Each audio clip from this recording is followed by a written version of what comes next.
Good evening and welcome. Before we get started, Julie Schwingbeck from the APTO would like to take just a moment to share some information with all of you. Welcome, Julie. Hi there. I'd like to explain that we're running our scholarship drive. At this point, a sponsorship drive on the APTO, and what we do with those funds is we pay for speakers and we host teacher appreciation events like the breakfast next Wednesday for any of you who want to contribute a baked good or anything. We'd love to have that. And finally, most importantly for tonight, is we sponsor scholarships for worthy seniors for anyone whose family sponsors the APTO by January 1st of 2019. They will be eligible to apply for a scholarship. And so last year we gave out 5. And so we hope to have enough money with this sponsorship drive to give out perhaps even more. But please go online to algonquinpto.com and become a sponsor. Or there's a sponsorship forms in the lobby, and you can pick up a handy-dandy PTO pen as well. Thanks.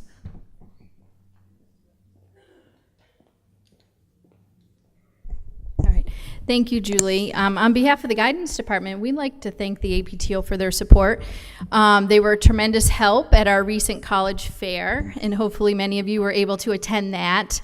In addition, the APTO also has been assisting guidance with, a couple speakers that we have. We also have a couple speakers that we're hoping to have in this school year as well. And I think her, discussion briefly about the scholarships is a great lead into what we're going to be talking about this evening. So good evening. My name is Lisa Connery. I'm the Director of Guidance here at Algonquin.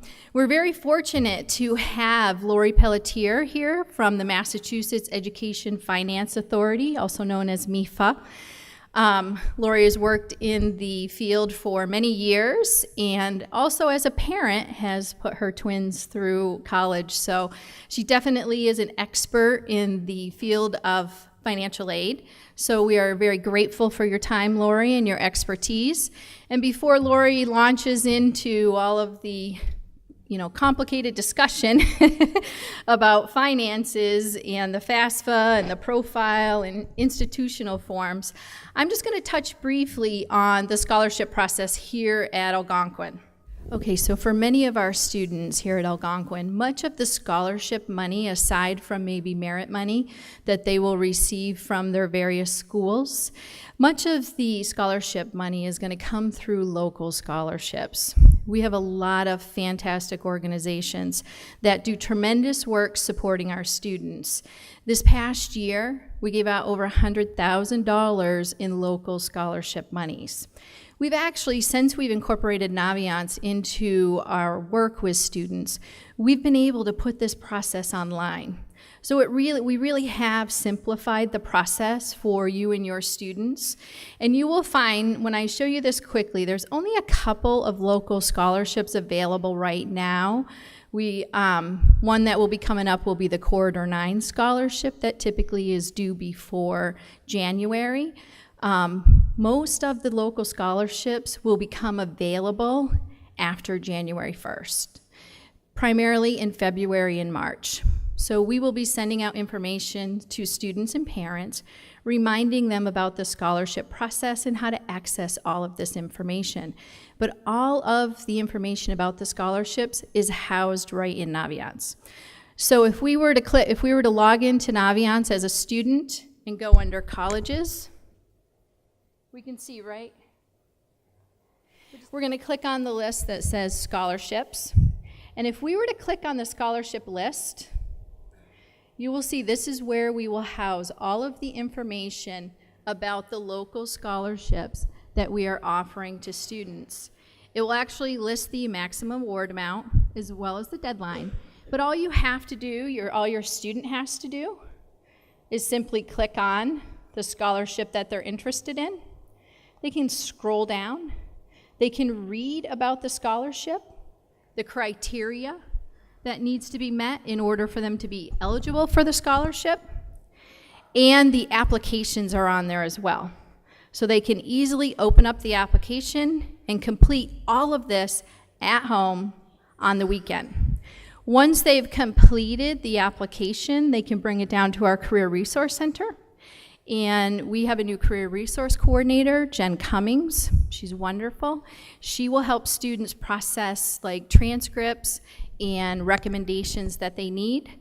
She collects all of the applications and then she sends them off to the various committees for review. We then bring the information back and we will notify students and parents if they're going to be a recipient of an award and invite you to the Senior Awards Night, okay? So there's only a handful of scholarships on there right now, but please do not worry. The list will increase significantly, especially as we go into February 1st and early March. So I encourage my students to make sure that they take some time each weekend to just click on the list, scroll through it, and see if there's any new new scholarships on there, and just to glance at the criteria to see if they qualify. Okay, they certainly will not win any scholarship money if they don't apply. And for a lot of the scholarships, the application process is actually pretty simple. So if they meet the criteria, you know, they could spend an hour or so completing a handful of applications and actually could win some pretty nice scholarship money to put towards whatever it might be, books or, you know, a new laptop, whatever it might be that they need, you know, because college is definitely very expensive. In addition to the scholarships, I think one thing that is really important for you to think about, we have a lot of students who are working on finalizing their college lists right now. They're deciding, okay, where are they going to apply early? Where are they going to apply regular? One of the things that you really need to pay attention to as you're finalizing that list is, you know, finances. And, you know, if finances are a concern, you know, do you have a state school on the list? It's also because, of course, state tuition, you know, is definitely can be more affordable than some of the private schools. But it doesn't necessarily mean that a private school is not affordable. Because for a lot of students, you know, it might be a realistic school or a safety school where they're a really strong candidate and a particular school may be recruiting them and may give them a pretty nice merit package. So as you're looking, you know, finalizing that list, make sure that you're having a conversation about finances, that you are, you know, helping your child to balance that list accordingly so that when you get to May 1st, you can make a really informed decision based on, you know, your child's interests, okay? So we will be sending out information about the scholarships again as we get closer to the process really picking up after we get back from vacation. For now, you know, students will be working on finalizing their applications, and Lori's going to share some great information with all of you regarding the FAFSA and the profile, things that you can be working on to support your student as they're working on finalizing their applications. Okay, so welcome, Lori. And then we are going to hold questions until the end, and then I'll walk around and help Lori with the questions, okay? So welcome. Thank you. Thank you very much, and thank you to the high school for having me back. This is the second or third time I've been here, and on such a dark, dreary, rainy night, you guys really must want this information if you got out to come and listen to this. So, and I can't reiterate enough of what Lisa just said.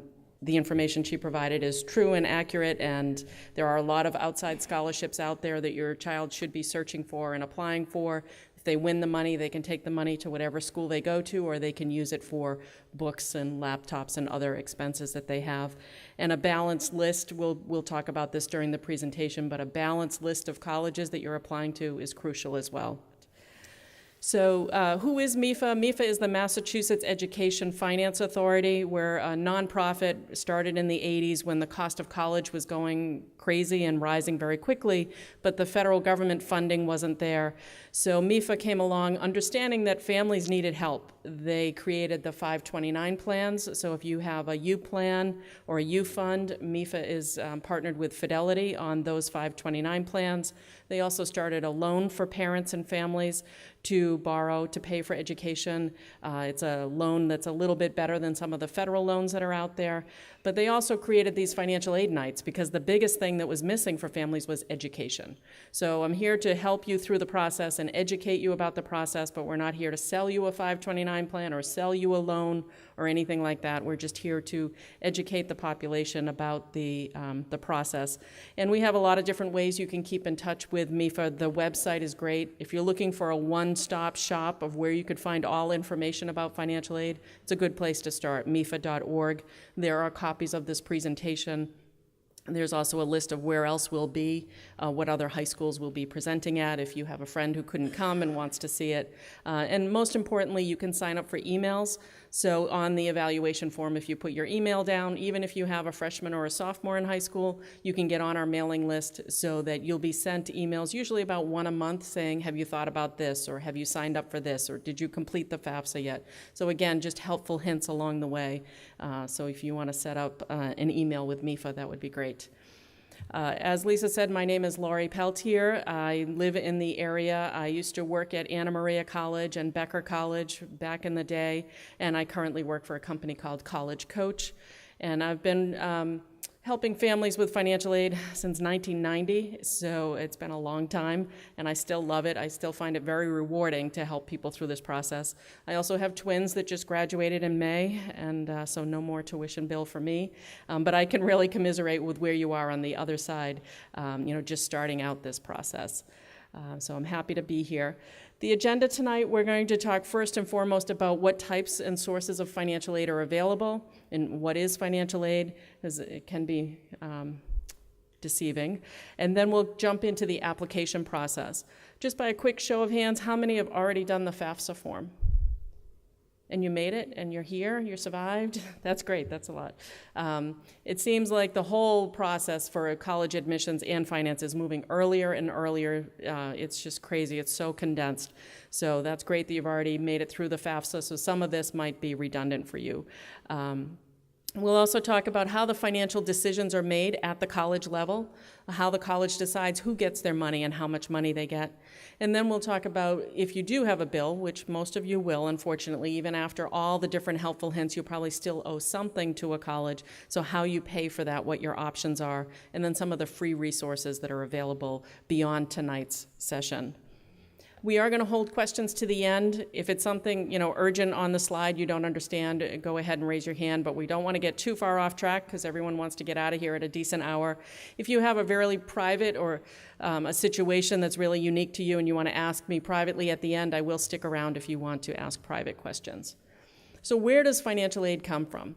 Financial aid comes in the form of grants, loans, and work study as a way to help students pay for college, and it can come from the federal government, the state government, or the college itself. So you may have heard of a federal Pell Grant, or a federal student loan, or a federal work study job. It's all determined by the FAFSA form, and it mostly comes from the federal government, but the state of Massachusetts also has grants that you can qualify for when you fill out the forms and put that you're a resident of Massachusetts. So all of this is given out to students on an annual basis. It's a year-by-year thing. You are going to apply for financial aid every year. And sometimes grants and scholarships get mixed together, and it gets a little confusing. Majority of the time, if you're receiving a grant, it's because you financially needed the money. You showed through the financial aid applications that you qualified for need-based aid. You didn't have enough resources of your own as a family, so you received a grant. A scholarship is typically based on the student's achievements, who they are, their grades, their test scores, their athletic ability, their music talent, things like that. Work study is a part-time job on campus. And if you're filling out the FAFSA form, there is a question, do you want work study? If you think the student might want to work on campus, or you want them to work, you definitely have to check yes on that box. My kids did work study. My son actually did laundry for the athletic department. He doesn't even know where my washing machine is at home, but he was getting paid, so he did laundry for the athletic department as his work-study job. As a parent, it's a great way for the child to continue to make money on a weekly basis. They get a paycheck, it gets direct deposited into their bank account. They usually only work about 10 hours a week, so it's not going to interrupt their studies. College has a lot of downtime. It's not a structured schedule the way high school is. So there's going to be time in between their classes that they could jump into the library and work 2 hours a couple days a week. Also, as a parent, there was another adult on campus keeping an eye on my student, making sure that they showed up when they were supposed to. So I kind of like that. And it also looks good on their resume. They have a job on their resume. So consider work study as an option for the student to not really reduce their tuition bill, but earn some spending money so that you don't have to send them money. It doesn't go towards the bill. It goes to the student in a paycheck, but they have to work the hours. Colleges have lots of work study jobs. They couldn't stay in business without the college students actually working. The student loans that the student is available for, we will talk about those at the end of the presentation, but they are loans offered to the student from the federal government. There's no cosigner, there's no credit check, and the student can pay the loan back after they graduate. So the types of aid that are out there, like we said, grants, work study, and loans, but a lot of the money that was available, this is from 2016, 2017, it really hasn't changed much recently. Even though there's $181 billion of money out there, a big chunk of it is in the form of student loans. But the nice thing is that yellow bubble there, institutional grants and scholarships, is another big piece of it. The colleges have money to give, and that's what you're hoping to get. Now, every college has a different amount of money. Worcester State University or Quinn-Sigmund Community College might not have as much money as Harvard, but every school has a different endowment and a different amount of money to give out. They know that everyone can't afford their prices. They know that they have to offer some money in order to make the gap so that the family can afford it. So that's just a breakdown of all the different funding that is out there and has been given in the past. Now, switching gears to merit-based aid. Merit-based aid is more scholarships based on the student achievement. And many colleges offer merit-based aid as a way to entice a student to come. You're going to see the most merit offers from your safety or no-problem schools. And again, this is back to the students' list of colleges that they're applying to. Through Naviance and through your guidance office, you'll be able to know, based on the students' grades and recent test scores, what are their safety schools, or just right schools, or challenging or reach schools. So those are the three categories in my mind. They really split the list into three categories. So a safety school is a school that's really going to want your child because they stand out and they're above average, and they may offer them a scholarship. One thing that you can be doing now is, as the student narrows down their list of colleges, is checking with each individual college to see what they require for merit aid. Is there an extra application? Do I have to apply early action? Do I have to come in for an interview?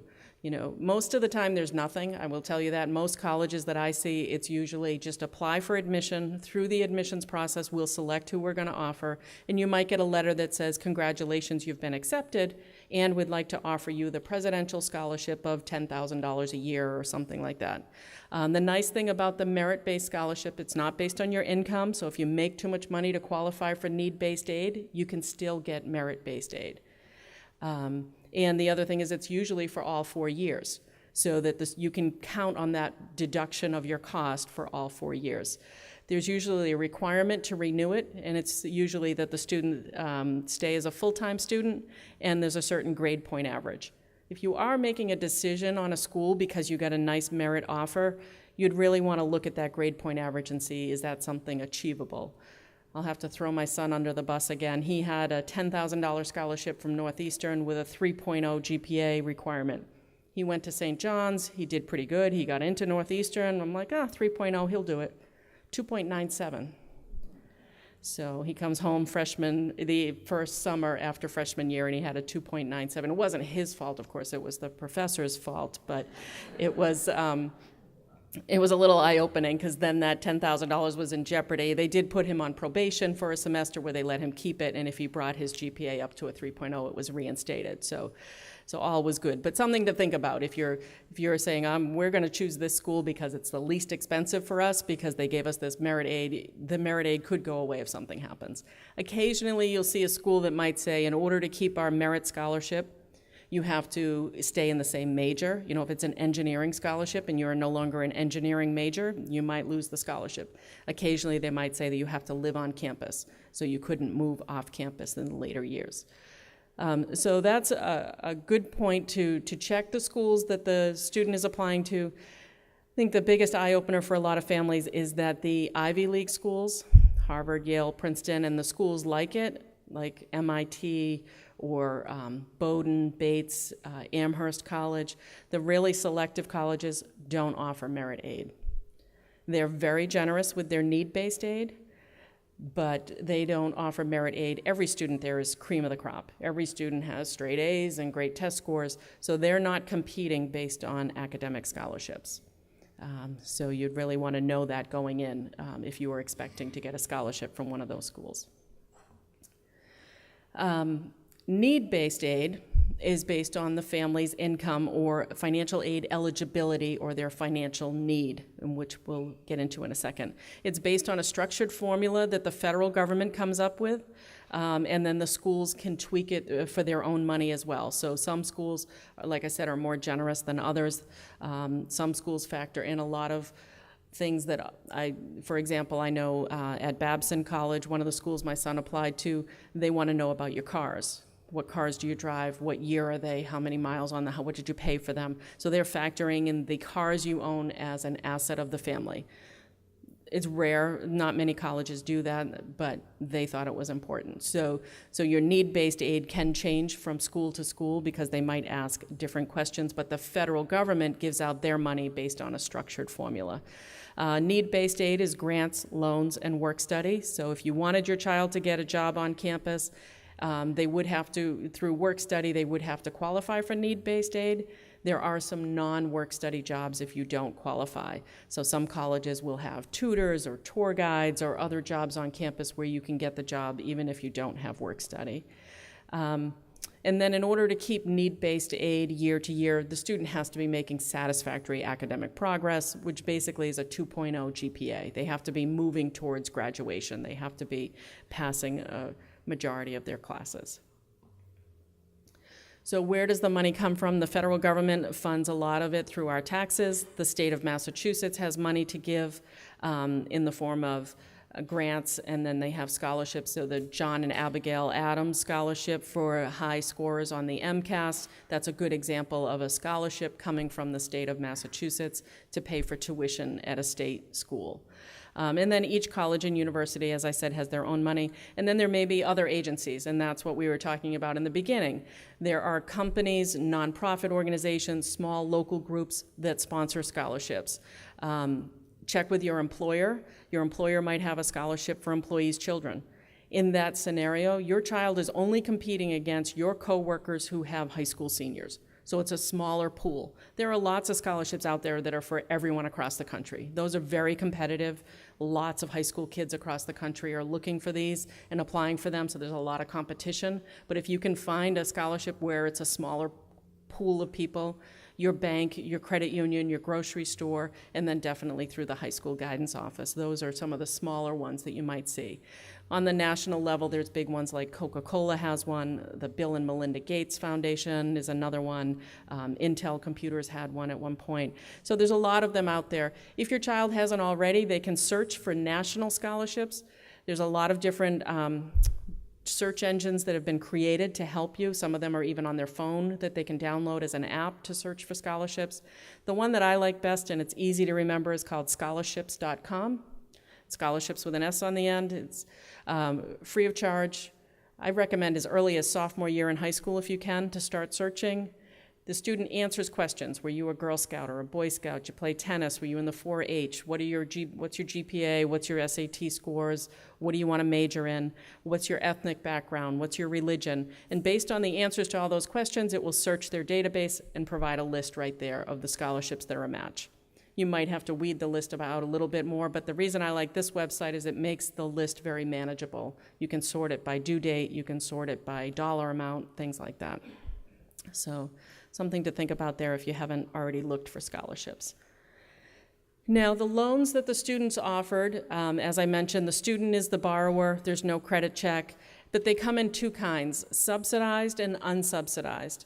A subsidized student loan is interest-free while the student goes to school. In order to get a subsidized interest-free loan, you have to qualify based on your FAFSA.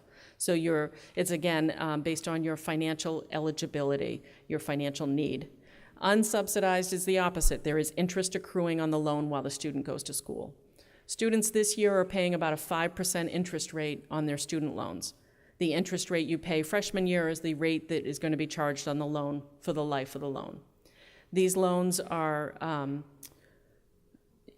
basically in deferment while the student goes to school, so no payments are required while the student's enrolled, and then they start payments 6 months after they graduate. They have a grace period to get on their feet, and then they pay them back over 10 years. The federal loans for students are the most popular loans out there because they are very flexible when the student's paying them back. There's lots of different options that the student has that they can take advantage of. The biggest surprise for most families is that combined, the maximum amount of loans a student can borrow in a 4-year bachelor's degree is $27,000. So your child is not going to be able to borrow the whole cost of college. As a freshman, they can borrow $5,500. As a sophomore, they can borrow $6,500. And as a junior and a senior, they can borrow $7,500 each. So when they graduate, if they graduate in 4 years, they'll owe $27,000 plus any interest from the unsubsidized portion, and their payments would be about $300 to $320 a month. So based on that monthly payment for 10 years of $300 plus, the government thinks that $27,000 is a good maximum. When they get into grad school or law school or medical school, they can borrow all they want. So that's where people get into trouble. So it will help you as a family to cover a portion, but it basically would cover the cost of a community college. And I've totally depressed everybody, and everybody wants to go back out in the rain right now. So, I mean, like I said, it's an easy loan to get, and everyone can get it. Regardless of your income, you can get this loan. Just fill out the FAFSA form, and the student will get it, but it is a small portion compared to the outrageous cost of college. So how do you apply for all this money? As some of you know, the FAFSA form came out October 1st. The CSS profile form came out even before October 1st. But you definitely need to check the timelines, the deadlines of the colleges you're looking at. Both the two big financial aid applications, the FAFSA and the profile form, you fill it out once and it's sent to all the schools on your list. So that makes it pretty easy. You don't have to do a different form for every school, but you need to know which school on your list has the earliest deadline date. If you're applying early decision or early action, some of these deadline dates may be November 15th. That's about the earliest that I've seen. Some of them are as late as February 1st. But need-based financial aid can be a first-come, first-serve thing.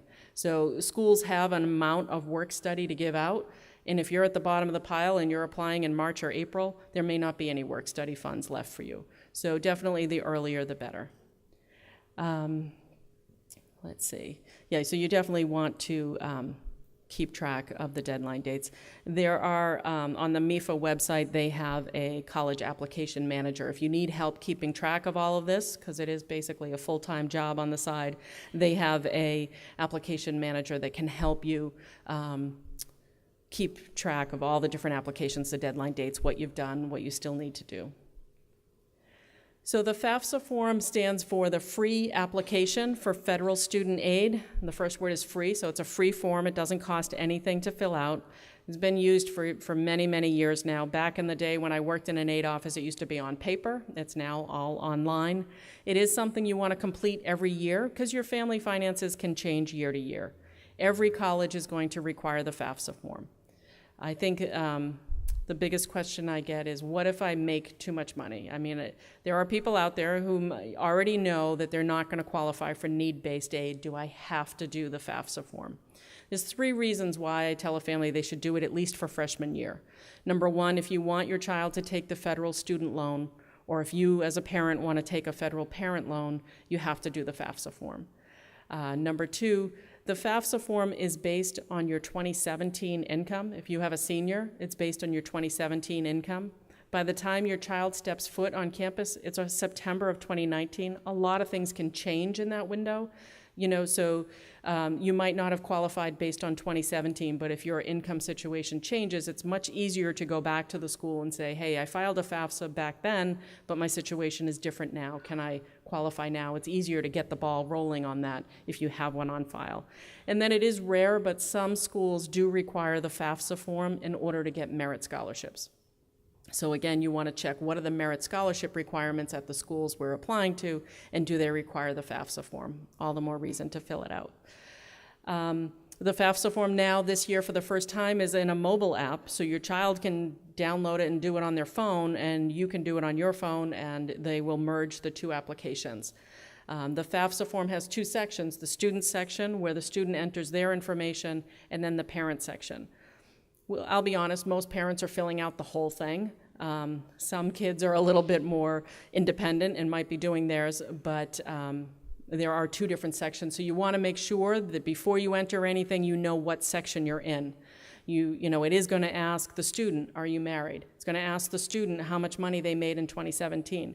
So it can look like the parent section. So you want to make sure you know what section that you're in.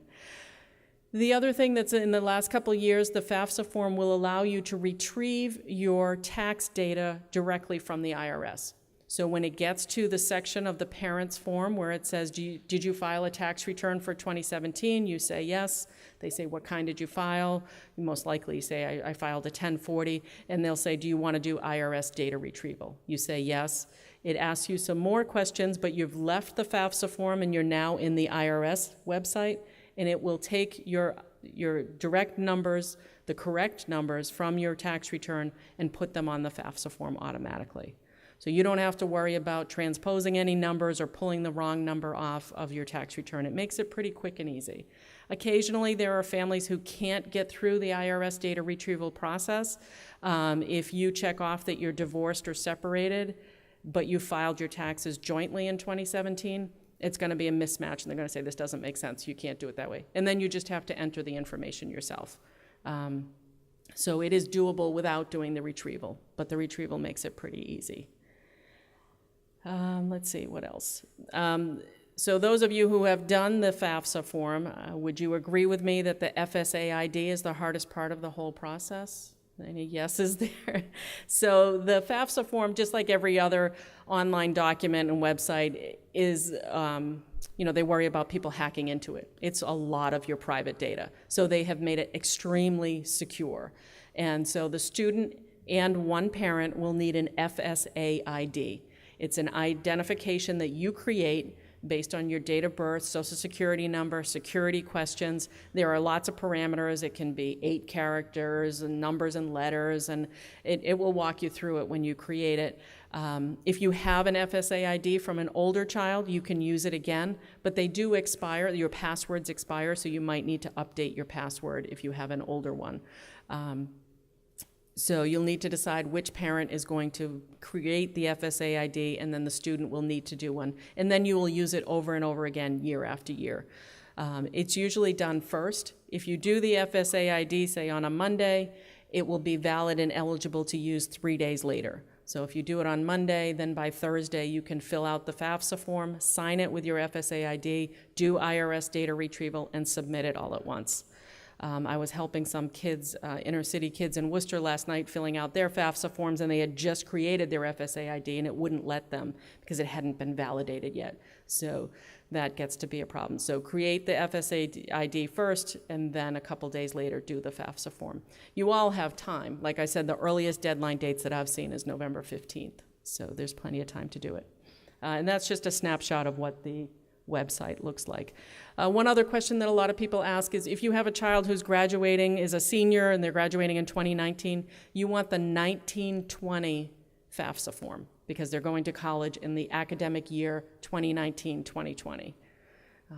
So you just want to make sure you pick the right form off of the website. So on the FAFSA form, they ask about, is the student a U.S. citizen, what colleges they're applying to, whether they're going to live on campus or off campus at the college. For the parents, they're going to ask if they're married or separated or divorced. And so one of the big questions we get is, well, if we are separated or divorced, who fills out the form? The custodial parent. And it's not custodial parent based on your legal documents from your divorce. It is defined as the parent the child lived with the most for the previous 12 months. If the child lives 50-50, spends 50% of the time with dad and 50% of the time with mom, then it is the parent who provided more monetary support for the previous 12 months. If that's 50-50, then it's the parent who's going to spend more money on the child in the future, in the next 12 months. If the custodial parent is remarried, the step parent's information goes on the form as well. So you'll have to think about that if you're in that situation. But if you are divorced or separated, don't think that both biological parents have to put their information on the FAFSA, just one parent, the parent the child lives with. It will be your income for 2017 if your child's graduating high school in 2019, and it's both your taxed and untaxed income. So your taxed income is easy. It's going to pull your adjusted gross income from the bottom line of your front page of your 1040 tax return. It's basically all your wages, interest income, capital gains, dividend income, things like that. Your untaxed income could be child support that you receive, but most people, what it's going to be is your pre-tax dollars that you sent in 2017 to your retirement. So if you have a 401k or a 403b through your employer and they pull money out automatically out of your paycheck every pay period and send it to your retirement, that's going to count as untaxed income. They are not collecting the total value of your retirement, just the amount during 2017 that you contributed to retirement, because that's money you could have had on your tax return, but you didn't. So that's one question that a lot of people kind of mess up. And then it will get on to both the student and parents' assets. The first question is cash, checking, and savings. I have a lot of people who ask me, well, I have a lot of money on one day of the month, and then I pay my bills, and that money's all gone. Well, fill out the FAFSA form the day after you pay your bills. You want to report the lower number, and an average is fine. You will have to report the value of any property that you own besides your home. So if you own a rental property or a vacation home or an investment property, you will have to figure out how much equity you have in that property and report that under the assets. It will also ask you about all of your investments, so that includes mutual funds, CDs, savings bonds, stock options, 529 plans, covered L accounts. But again, it does not include your retirement or life insurance policies. And this is on the FAFSA form. What else? And if you own a business, most small businesses don't count. You have to have more than 100 employees to be required to fill out the business part of it and report your business. And then the other important factor into the FAFSA form is your number in your household, how many are you supporting, and then of that, how many of the children are going to college in 2019. And it can be part-time. So if you have an older child who didn't go to school but might be taking classes part-time at the community college, you can count them as in college. As far as in your household, if you have a parent or grandparent that you're taking care of, or maybe your grandchild, niece or nephew, if you're supporting them for more than 50% of their support, a roof over their head, maybe a phone, car insurance, whatever it is, then you can count them in your household. And you're always going to have at least one in college, the one high school student that you're here tonight for, so you should be at least a one in college. If you do have more than one child in college, you have to do a FAFSA form for each child. So even if you have twins going to the same college, you're going to do 2 FAFSA forms. Now, there are about 300 colleges in the U.S. who require what's called the CSS profile form. Has anyone tackled the profile form yet? A couple timid hands. It's quite a form. It's a lot more in-depth than the FAFSA form. It does cost money to fill it out. But basically, the schools that require it, they're the more expensive private schools typically. So, Holy Cross, Clark, WPI, Boston College, Boston University, Northeastern, they're going to ask for the profile form. They feel that the FAFSA form is not enough data for them. So if you want need-based financial aid from those schools, you've got to do the CSS profile form. And there is a list on their website of what schools participate, so you'll know whether it's required or not. It is a two-step process where you fill out a registration first, listing the schools you want it sent to, and then they'll give you electronically the form to complete online that's customized based on the schools you picked. So that's where, like I mentioned, a school like Babson might ask some really rare questions about the cars you drive, and they would ask that by customizing their form.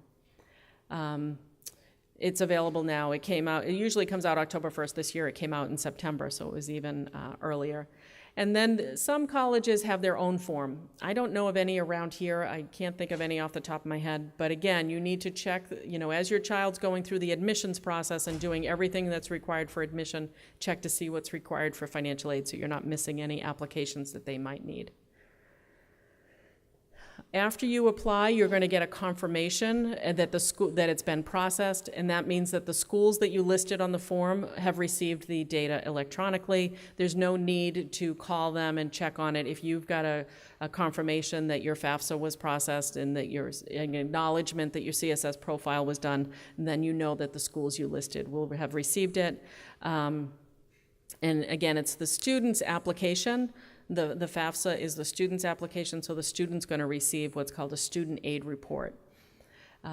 If you have special circumstances that you feel that these forms didn't take into account, you would need to contact the financial aid office at each of the schools you're applying to. You can use the same letter for all of them or the same email, but if you have, say, since 2017 you've had a loss of wages, you no longer get overtime or bonuses or commission, or you're no longer working in that job that you had, or if there's been an illness or a death in the family, if you're paying private tuition expenses for a younger sibling, or something like that, those are things that the schools can take into account, but they won't know about it unless you tell them.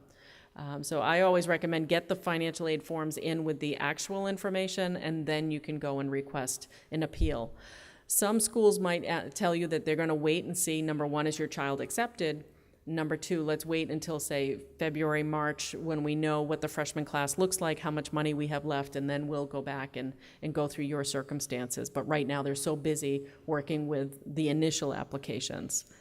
The colleges may request verification documents, so they might ask you for a copy of your W-2s or your 2017 tax return, that you would have to comply and send that in.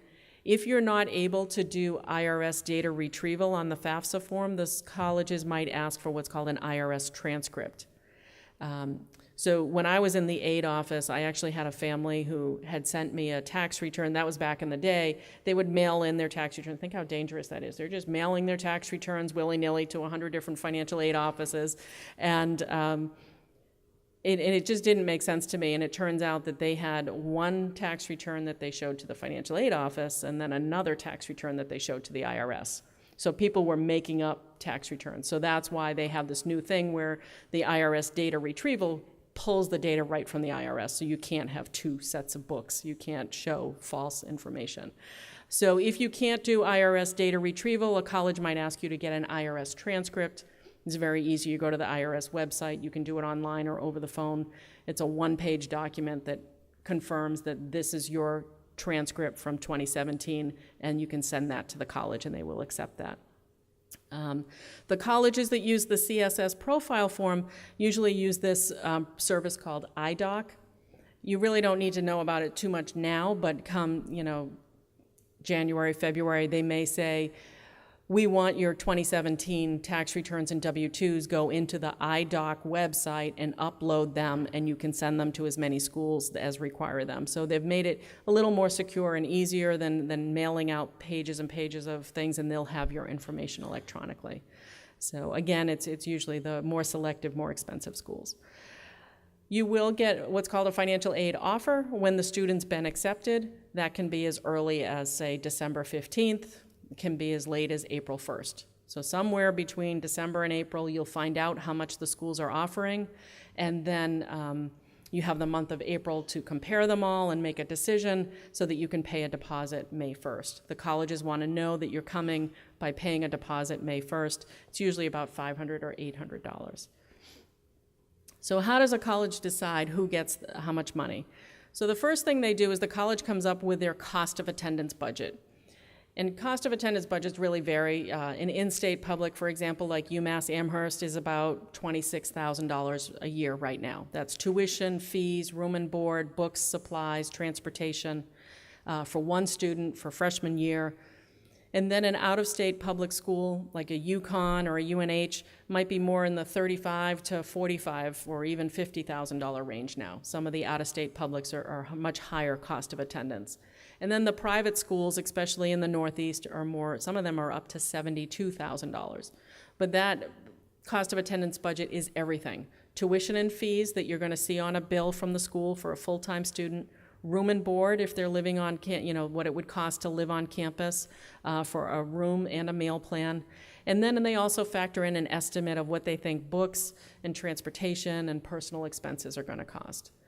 So in my situation, my daughter, even though I live in Massachusetts, she went to University of San Francisco. She couldn't get any further away without going in the ocean.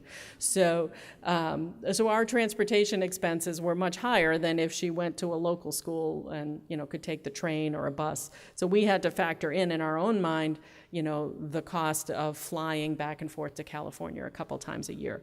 But the school will come up with a budget of what they think a typical freshman cost would be. From this cost of attendance, they're going to subtract your expected family contribution. And this is the big thing. So your expected family contribution is the dollar amount the federal government thinks that you can afford for 1 year of college. It's the results of the FAFSA form, and then the private colleges that use the profile form will come up with their own expected family contribution. Then they don't think you can pull it out of your pocket, but they think you can absorb that cost. Most people are not paying for college in cash. You're paying for it like you would a second home or a very nice car or a great vacation because the costs are just too much. So they're more looking at what could this family absorb as a cost. So every college that uses the FAFSA form comes up with the federal EFC based on the federal requirements, but then the colleges that use the profile form will have what they call their institutional formula. It's customized for them. And basically your expected family contribution is what you are obligated pretty much to pay before anything else. So it's the first drop in the bucket per se. It's the first cost that's going to be covered is your expected family contribution before they start giving you any other money. But it doesn't end up always being exactly what you pay. If you have more than one child in college, your expected family contribution will reflect that. So let's say you have a high school senior and a high school junior. You apply for the FAFSA form for the senior and it comes out that your expected family contribution is $30,000. You apply to UMass Amherst and you don't get any need-based aid because $30,000 is more than what UMass Amherst cost. But the second year, now you have two kids in college, you're going to fill out two FAFSA forms and you're going to report that you have two in college. And let's say everything stays the same, your income and your assets. No longer do they think you can afford $30,000 for the oldest, they think you can afford $15,000 and then $15,000 for the youngest. So now that older child who's at UMass now does qualify for some need-based aid because the school, let's say it costs $25,000 and the family can only afford $15,000, there's a $10,000 difference there that the student could receive need-based aid to cover that difference. So having more than one child in college can help. It will reduce your expected family contribution. For those of you who have seniors, you'll see what your expected family contribution is when you get your student aid report. When you get the confirmation that your FAFSA form has been processed, it will say on there what your EFC is. If you have younger students, there are calculators online that you can do. You could go home tonight and do them. The one on bigfuturecollegeboard.org, I did it myself. It came down to the penny. It was exactly what my FAFSA form turned out to be. It will also give you a good idea of what questions are asked. So that brings us to net price calculators. This is the best invention ever. The government requires every college in the country to have a net price calculator on their website. This allows a family to go in and answer the questions about their finances, and it will say, if your child is accepted, this is what we think you're going to end up paying. So it's a preliminary idea of what you think it's going to cost, or what the school thinks they're going to charge you based on how you answered the questions. Some schools have taken it another step, and they, in addition to financial questions, they'll ask about academics. Did you take honors or AP classes? What's your GPA? Is it weighted or unweighted? What's your SAT scores or ACT scores? And then they might even tell you what you're going to get from merit aid as well. So if you have some schools on your child's list that you're really worried about, whether you can afford them, do the net price calculator before you submit the application, and you'd get a pretty good idea. Most schools will honor the net price calculator if you filled it out correctly, if there's no big discrepancies. Let's see, what else? Yeah, and it will display everything, what you would get from the federal government, what you would get from the institution, what portion of it is loans, what portion of it is grants, things like that. But not all of them will include merit aid. So that's kind of an unknown. The merit aid portion really depends on the class that your child's competing against. If you think about it, they're going to be thrown into an applicant pool with all these other kids applying to that school.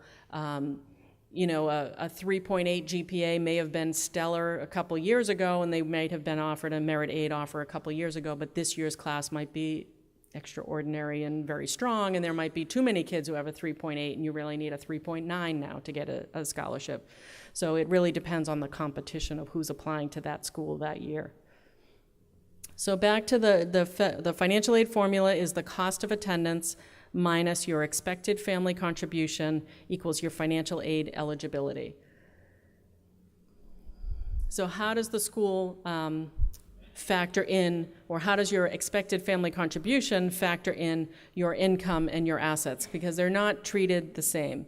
Here we have 3 different families who have the same income. They all have $75,000 of income. This is based on a family of 4 with 1 child in college. For assets, each family has a different amount of assets: cash, savings, checking, 529 plans, mutual funds, stock options. The first family has 0 assets, the second family has $75,000, and the third family has $150,000. But as you can see, the expected family contribution, or EFC, is pretty different between them. The first one is $7,000. It goes up a little bit to $10,000, but then only to $14,000. So even though family C has $150,000 in the bank, their expected family contribution is only $4,000 higher than family B. So your assets, your savings, are not a big part of the formula. So many people tell me that I saved in a 529 plan and it kind of bit me in the butt because now I don't qualify for aid. No, you don't qualify for aid because of your income, not because of your assets. So here we show how that plays out. Here the 3 families have the same amount of assets, but different amounts of income. So their income jumps from 75 to 100 to 150. Again, this is for a family of 4 with 1 in college. So family C, their income at 150,000 is jumping their expected family contribution to 33,000. So I think one of the biggest questions I get every day of my life is, at what point do I make too much money? What's the cutoff? What's the threshold? Well, there's a lot of things that go into it. Your family size, the number in college, your assets. But a general rule of thumb is if your parental income is higher than $250,000, your expected family contribution is going to be around $70,000 or higher, and that's more than any of the schools cost. So if you think you're in that situation, you might want to really look at where can we get merit aid, where can we find outside scholarships. Maybe we need to go look at the list of schools again and really start talking as a family. Will we borrow for college? What can we afford out of our monthly budget to pay for college? Do we have cash flow? Do we have savings we can tap into? I would still recommend that you apply for aid even if your income is in that level, but your expected family contribution is going to be pretty high if you're over $250,000 of income. So how the formula works, here we have, we decided to do it with a family who has an expected family contribution of $5,000, and that shows up in the blue bar at the bottom. And we looked at 3 different colleges, college A, B, C, and D. College A is your typical, Boston area private school that costs $70,000 a year. That large green portion is their eligibility for need-based aid. And they could get that. There are schools, Northeastern is one, Boston College is one, where they meet 100% of your financial need. So if they come up with $5,000 as your expected family contribution and their cost is $70,000 and you get accepted, the student could get $65,000 worth of need-based aid, grants, mostly grants, and then a little bit of loans and work study. So I always say to don't rule out of school until you've run the numbers and you can figure out what you qualify for, or go ahead and apply and wait and see what happens. The worst thing that you can do is fall in love with a school early on, because number one, the student might not get accepted to that school, and number two, you might not be able to afford it. But in this scenario, the family is going to pay the same amount for college A as they do for college D. So here's an example of what happens in the financial aid office for a family who has that expected family contribution of $5,000. This school happens to cost $45,000 for their total cost of attendance, not just tuition and fees, but all of it. So the first thing that comes into, I call it a barrel. So you're trying to fill up the barrel for every student who's applied and been accepted. The first thing that goes into the barrel is the expected family contribution. And then they go out and look at, oh, did this student get a scholarship? Put that in, they got $9,500. We have some grant money, need-based grant money. They still have financial need. We're going to give them a grant for $15,500. Then they qualify for the federal student loan for $5,500 as a freshman. And then we're going to give them a work study award for $2,000, but then we have nothing left to give. We've looked at grants, scholarships, loans, work study. We've looked at the federal government, the state government, the college itself. So they have an unmet need in this scenario of $7,500. So in order to send the child to this school for the year, the family is going to need to come up with the $5,000 expected family contribution, the $7,500 unmet need. The student will need to work enough hours to earn $2,000 in their work study job, and the student will need to pay back $5,500 after they graduate. And you'll see different awards like this from the schools. Again, the month of April is kind of tough because you're going to have these varying awards that you'll try to compare apples to apples when they might not look the same. So here we have an example of a student who applied to 3 different colleges. Again, the scenario from the previous slide. The cost of attendance happens to be the same at all 3 colleges, $45,000. They have an EFC of $5,000, so they were eligible for $40,000. College A was able to give them $40,000. They gave them a very large grant and scholarship amount. The college probably really wanted that student. Maybe they, were an athlete as well as a good student, or maybe they had, exceptional grades and test scores, or the school had a lot of grant money to give. College B is from the previous example, and then College C still accepted the student and gave them some money, but not as much. There's a large unmet need of $15,000 afterwards. And I can tell you the student is going to love College C, and mom and dad are going to love College A, and maybe you can meet in the middle at College B, but just to be prepared that that can happen. And we bring up this slide here because you want to look more than just at the bottom line. When you start to get these awards in, it's kind of deceiving. You see the bottom line number and you're like, oh, they've met our full cost. We don't have to pay anything. But what you have to look at is how did they meet your full cost?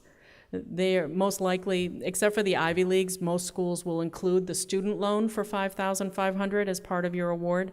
But some schools are also including that parent loan.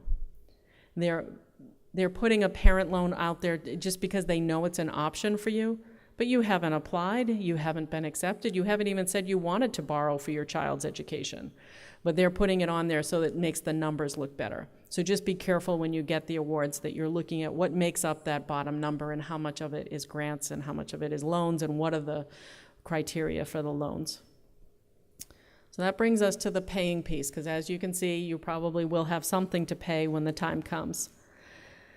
So one thing to think about is, in this scenario, we had a student who had a balance due of $20,000.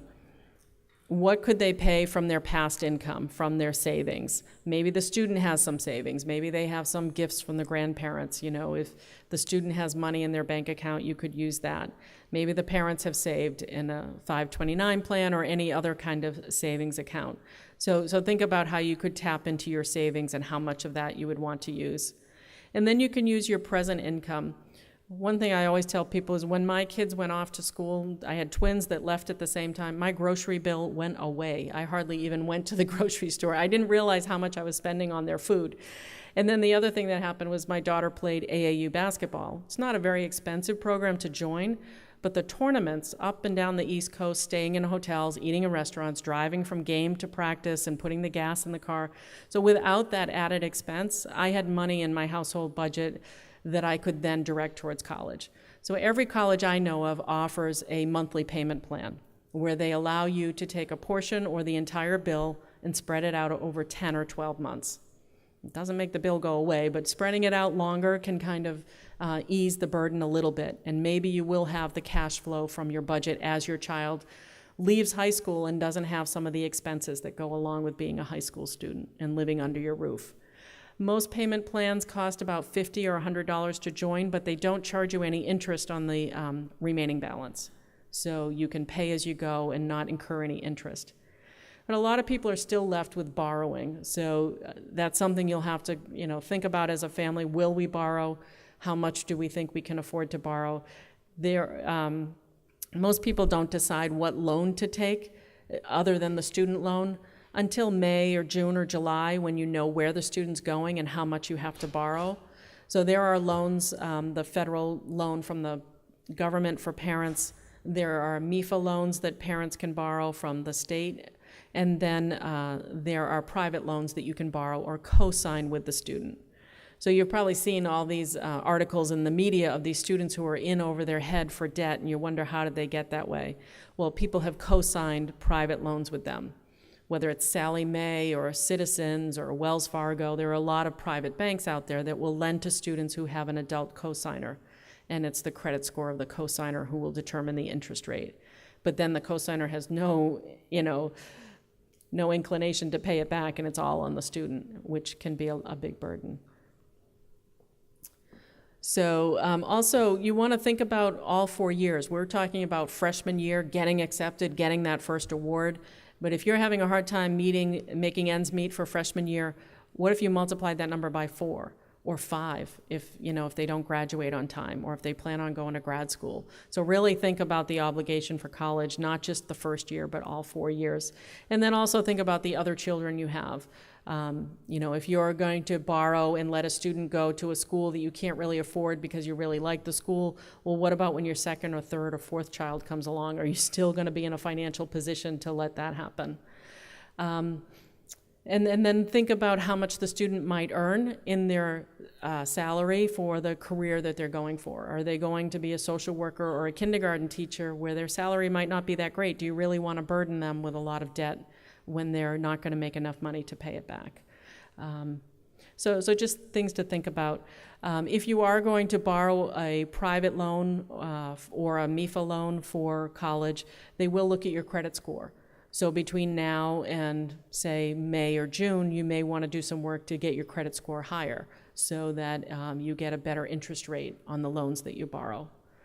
And definitely, if you haven't already, is start to look at the net price calculators for the schools that you're applying to, just to see what situation you might be in. In Massachusetts, there are some options. They have these transfer options between the community college and the state colleges, which make it very inexpensive. I have a niece who went to Quinsigaming Community College and then transferred to Worcester State. She pays the same price at Worcester State as she paid at Quinsig because she went from one right to the other with her associate's degree. So there are some great things going on in the state of Massachusetts to make education affordable. These are just a few of them here that you can take advantage of at the state schools. There are other free resources out there. One of them that I wanted to talk about is called FAFSA Day. FAFSA Day is either an evening or a Saturday or a Sunday where you can go to a local high school or college and get help filling out the FAFSA form. So if you think you're going to struggle with this, if you think you need help with it, there is one at Framingham High School on November 4th and at Marlborough High School on November 7th. So both of those dates would work with your deadlines, I think. So if you start the form or you're worried about it. The other thing I see families doing on the FAFSA day is they get it all done at home, but they're just a little bit afraid to hit the submit button. So get it all done and then come to one of these. They're held in a computer lab on the high school campus. So you can go log onto it and show someone. There's people like myself who have worked in financial aid for years who will be walking around and helping you so that you can say, check it over and say, okay, this is all set. Go ahead and cross your fingers and hit the submit button. So the FAFSA day is one thing. The financial aid office at the college is there to help you. You are their customer. So many people are afraid that if they call the financial aid office at the college, they're going to raise a red flag and the student's not going to get accepted or they're going to take away money. That's not the case. They're the only ones who really know what happens at their school and what's required. So if you have questions, definitely go ahead and be polite. Include the student's information if they've been accepted and you know their student ID or something, but definitely ask them. One of the big questions we get is, what is the treatment of private scholarships? So let's say you know your child's getting the $10,000 Coca-Cola scholarship. How is that going to affect your financial aid at XYZ college? So every college treats these outside scholarships a little differently, but most of them will first, if you think back to the barrel situation, if there's no room in the barrel, if you have no unmet need, they may have to move some of the loans and work study to fit in the scholarship because you can't have your barrel overflowing. So if the student's bringing in large outside scholarships, you might want to call the school and see, how is that going to be treated? How are you going to change the offer you already gave us if I know this money is coming in from an outside source? And definitely, if you have special considerations like changes in your family circumstances, contact the financial aid office. You can go to their open houses and orientation programs. Most colleges will have a accepted students day in April where they invite back every student who's been accepted, and you can meet with the faculty. Usually the financial aid office is open. You can go and ask questions then. So that's something that usually happens during April vacation week for students. And then so here's the information about FAFSA Day and some other resources that you can take advantage of. These are some other scholarship search engines listed here: FastWeb, Good Call, and the MIFA Pathway. It doesn't hurt to do a scholarship search on more than one search engine. You may even want to set up a different email account for your scholarship searching. If they do send you any junk mail and things like that, you'd want it all to go to one email account. And MIFA will be offering what's called after the acceptance seminar. So if you need help deciphering your awards, figuring out what loans or how much you might need to borrow or what your cost is going to be, these will be coming through. If you sign up for MIFA emails, you'll get information about where and when these after the acceptance seminars are offered. And so what you can do now is you can sign up for the MIFA emails on their website or through the evaluation form tonight. You can get an FSA ID if you have a senior. Definitely get one for the parent and the student. Research the deadlines for the different colleges that your child's applying to. Research the requirements for merit aid at the schools your child's applying to. You can sign up for upcoming webinars through the MIFA website, and you can get rolling and start completing the applications. So that is the presentation. There must be some questions out there. Yes? If you have two kids going to college at the same time, would you need the two different parental IDs for FAFSA and CISA? That's a good question. So if you have two children going to college at the same time, does the parent need two different FSA IDs? No. The parent has one. You can only have one as a person, but each child will need one. So in your family, you would need three, one for each child and then one for the parent. They will let you select the child when you log in? When you log into the FAFSA form, it's actually under the student's information. So that way it's unique to that student's social security number. Yep. And she has the microphone, so. What about for grandparents that have saved money? And also 529 plans if you have other children that are younger? Good question. So this is about 529 plans and whether, if the grandparents own a 529 plan and your child is the beneficiary, it doesn't get counted initially. They may ask on the CSS profile if there's anyone outside the family who has money for you.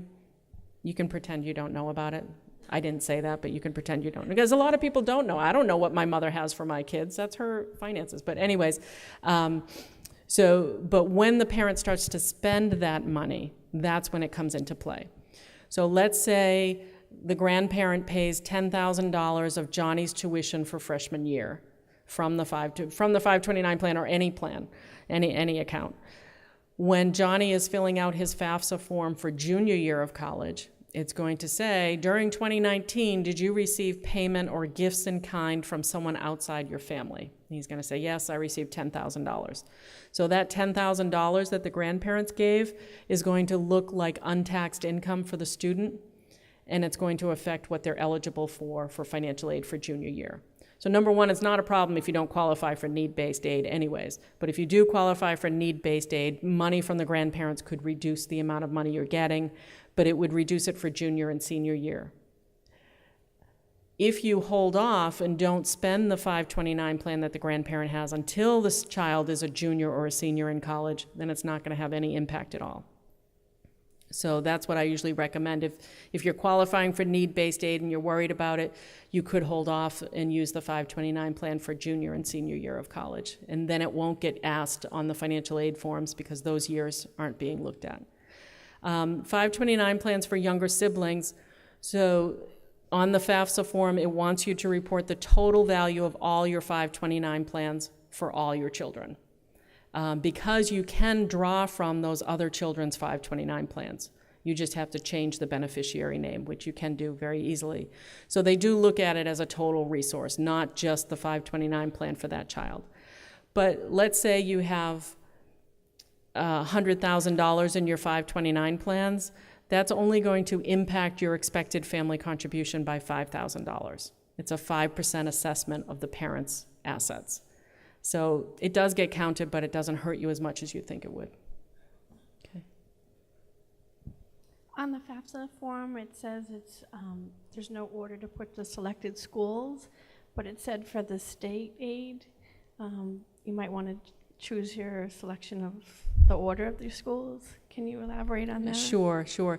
This is fairly new. There was a point in time where the colleges could see what other colleges you listed on the FAFSA form, and they were making assumptions that if my college wasn't first, then I wasn't the first choice for that school, for that student, and they might not want to come here, so we're not going to offer them a lot of money. It got complicated. So the way they got rid of it is schools cannot see anything that you put on there. They can only see their school, and it doesn't matter where you put it, it doesn't. But for the state of Massachusetts, it helps if you qualify for state aid, it helps if you have a state college as your first school. So if you're applying to any state colleges, you would want that college to be number one on your FAFSA form. But it's not going to affect your admissions or your amount of money or anything. So going back to the 529, this is maybe hypothetical.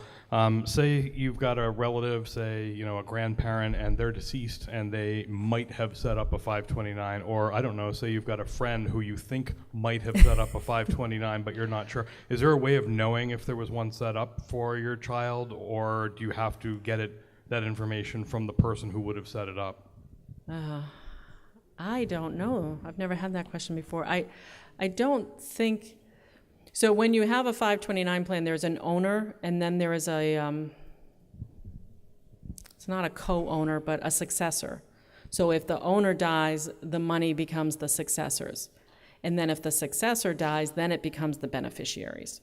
So I don't know how they would track down that I don't know of any way that you would know that. Yeah. The student summer employment, what % of that is the expected contribution towards the payment of the tuition bill? Sure.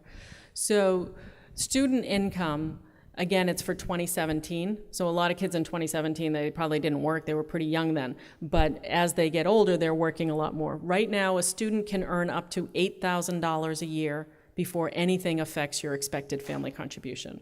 Once they start earning more than $8,000 a year, it's at 50%.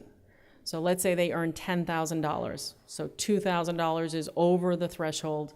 It's assessed at 50%. It would have a $1,000 impact on your expected family contribution. Yes. So, based on that, it makes kind of the idea of co-op not really worth it, because then going forward, it's counted. So the question was about whether it's worth it to do a co-op. So my son went to Northeastern, and he did 2 co-ops, and he made $16,000 in each co-op. Co-ops are exempt on the financial aid forms. It's the best thing ever.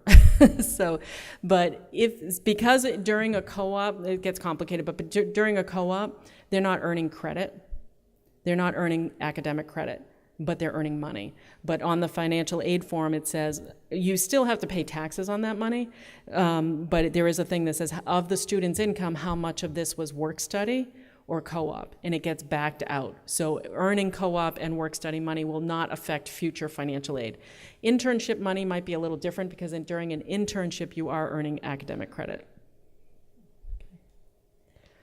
My son is thinking of doing a gap year. Mm-hmm. So would we still need to do all the financial application this year? So that's a good question. For a gap year, I would say yes, because there is a chance he might not. So still apply for admission, still apply for financial aid. If you receive financial aid offers from a school and you go back to that school and you say, we're not coming in the fall, we want to take a year off and come back, you're still going to have to reapply. They may lock in your merit scholarship, they may not, but they won't lock in your financial aid, because that's based on your income, and that's going to change year to year. You'll have to reapply. Okay. Hi, for your income on the FAFSA, if you fill out 1040 but you have additional 1099 income from a sole proprietor, does that go into salary, wages, and tips, or in another area on the FAFSA? So the income from the 1099 didn't make it to your 1040? It did, as like a separate schedule. So, like, do just the W-2 Right. amount and add the 1099 amount together in salary, wages, and tips? Because they're 2 separate tax documents. Right. I wouldn't worry about it. I wouldn't report it under salary, wages, and tips. It tells you under salary, wages, and tip question on the FAFSA form which lines of your 1040 to take that from, and I think it's like 7, 12, and 18. And so if your 1099 income doesn't show up on those 3 lines, I wouldn't add it there. What they're really trying to get there, and a lot of people worry, like, why is this so detailed on the FAFSA about your income? They're trying to figure out, did you earn your money from sitting there and letting your trust fund roll in interest income, or were you out working? And if it's because you were working, then there's allowances that they put in. They know you have to get dressed for work. They know you have to drive to work. They know you have like other expenses that go along with that. So that's really what they're getting at. I don't think it's going to make a difference one way or the other, but if it's not on those lines that they ask for, I wouldn't worry about it. Yep.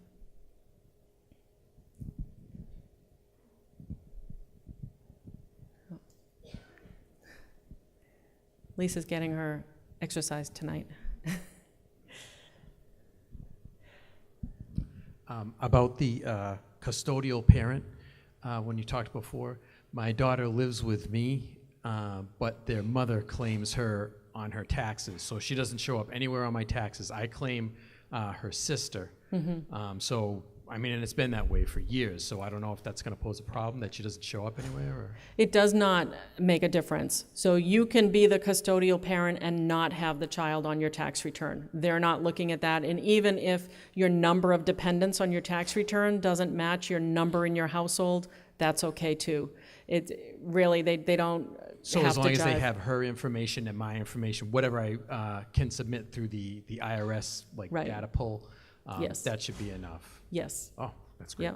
Thank you. And just so you know, and I'm sorry I didn't mention this earlier, on the CSS profile, The biggest difference between that and the FAFSA form is the CSS profile asks you about home equity, so you have to report that as an asset. So the value of your home after you've paid off the mortgage, the remainder is what's reported, and that's counted as a parent asset. But also if you're divorced or separated, the non-custodial parent has a section to fill out on the profile form as well. So they're capturing both. On the FAFSA, when you have to list the schools that you're applying to, if you fill the FAFSA out now but don't know all the schools, is that something you just go in after and just send it as you apply, or how does that work? Once you've submitted the FAFSA form and you've received an acknowledgement that it's been processed, you can go back in and make corrections. So you can take schools off, you can add schools. One question we get all the time is that it allows for 10 schools. A lot of kids have 11 or 12, so you can't fit a couple of them on there. So once it's been processed, you can go back in and remove a school and add a school if you need to for the space. But if you're just developing your list and you don't have the schools, you can always go back in and add them. When you add them, a new data electronic file will be sent to that school that you added. Can you repeat the thing that you said about the order of the schools that you put in FAFSA, that you specifically said if you were looking at a Massachusetts school, that should go first? Right. You should list a Massachusetts school first on your list. Just in case you qualify for Massachusetts money, some Massachusetts money you can't take out of state. So they need to know that you have a Massachusetts school. So that when you file the FAFSA form, you list that you're a resident of Massachusetts.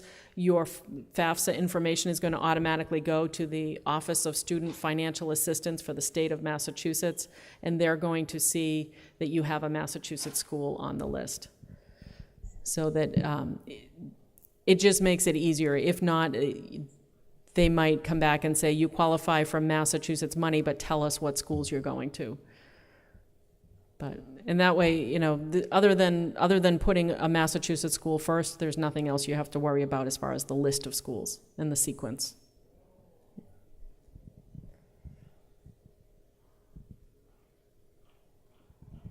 So my daughter already sent all her applications in. She wanted to get early admission. I don't even know what to call it, early admission, I guess. So should we get that FAFSA done? What I'm understanding is it should be done by November 15th if we've sent our applications in already. I would think so, yes. Depending on what the school's deadlines are, but yeah, November 15th is a pretty common deadline. And then so if she gets accepted early in the FAFSA, when do we have to send it? Do we still wait till May to send a deposit in? Or do we, if she gets accepted, makes a decision, do we send it in prior to finding out about the FAFSA stuff? I wouldn't send in a deposit until I receive the FAFSA information, her award letter back. I would wait until the last possible day. Most people send it in April 28th, April 29th. I think if you're doing early decision, which is different, which is binding, you know, then you may want to, they may require the deposit earlier to just that one school, yeah.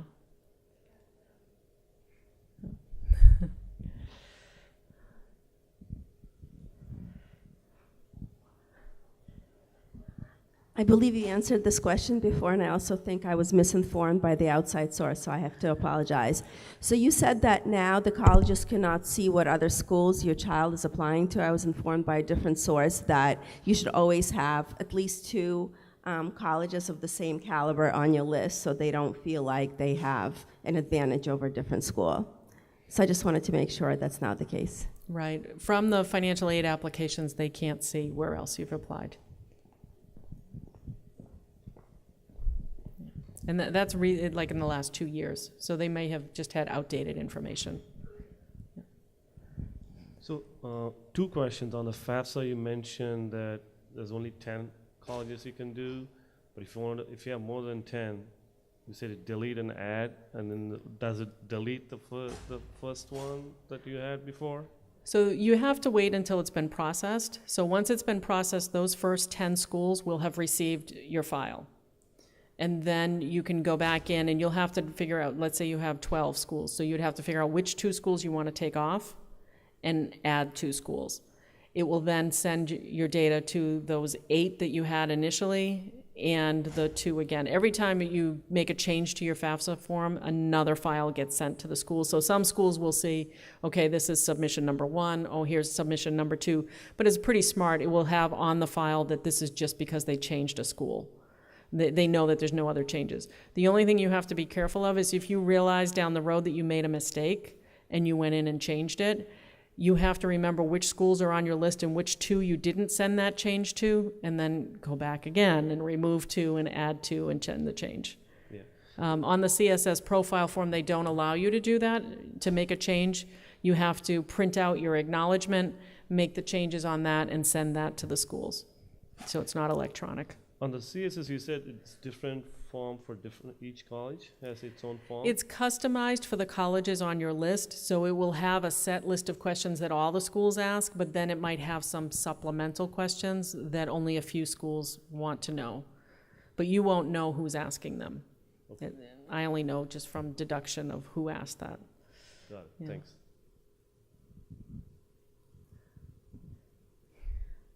For the order of the FAFSA for those schools, if I already sent a list and, for example, the Massachusetts college is on the bottom, and then if I correct it and send again,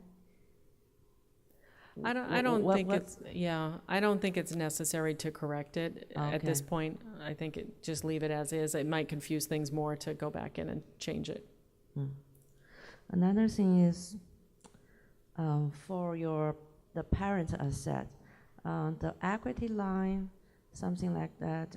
If we plan to apply but will not borrow it, if that approved, is that be counted as you have equity loan or something? Oh, okay. So for like a real estate property. You've applied for a loan and it's been approved, but you haven't drawn down the funds and you're not paying it back, then you don't have to include it. Okay. And also for the equity, those stocks or something, those things change very dramatically, relatively. Is that we can just provide the ballpark? Yes, so her question was about if you own stock, the numbers go up and down, hopefully up, but sometimes they go down all the time. So yeah, it's your best guess. The FAFSA form does not provide a lot of guidance on how to value your stocks and whether you have vested stocks or they're not vested yet. And so I would just say an average price, maybe even the average over the last 12 months would be, a good way to go.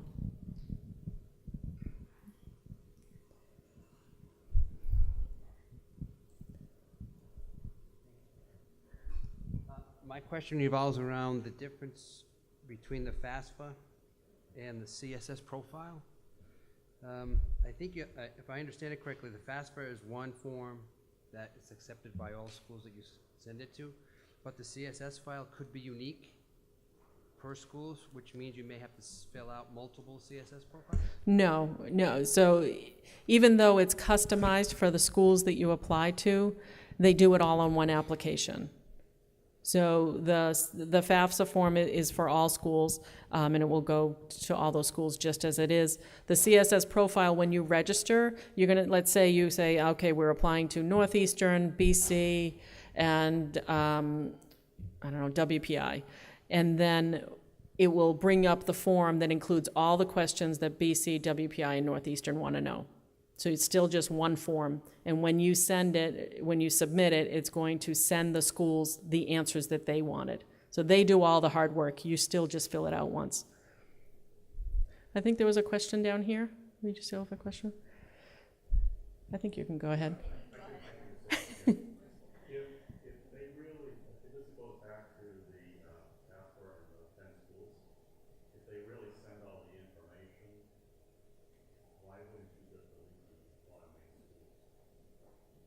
You could do that too. You could delete all of them.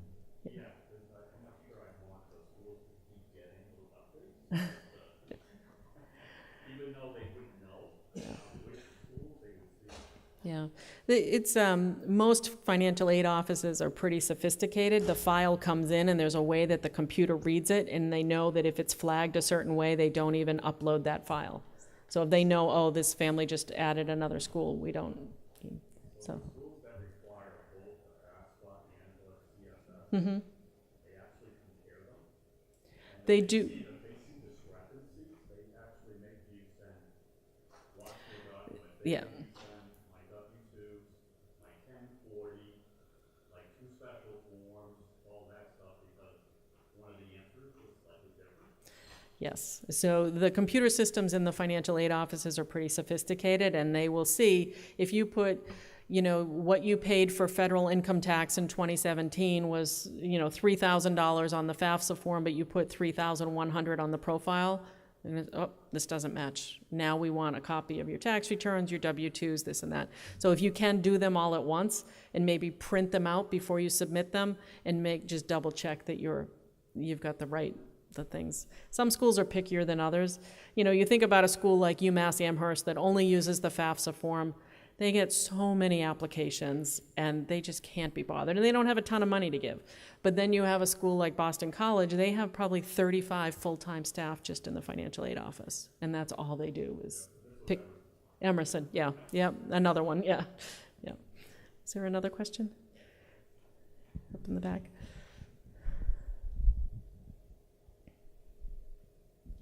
If you submit the financial aid form, how fast do you get it back, the information? So for the FAFSA form, you'd get an acknowledgement probably 2 to 3 days, but you're not going to, that's just that it's been processed. As far as the schools letting you know how much you qualify for, that's going to depend on when the students accepted and when they sent out freshman letters. So if you're applying early action or early decision, that's usually around December 15th. But other schools, if it's regular admission, it could be as late as April 1st.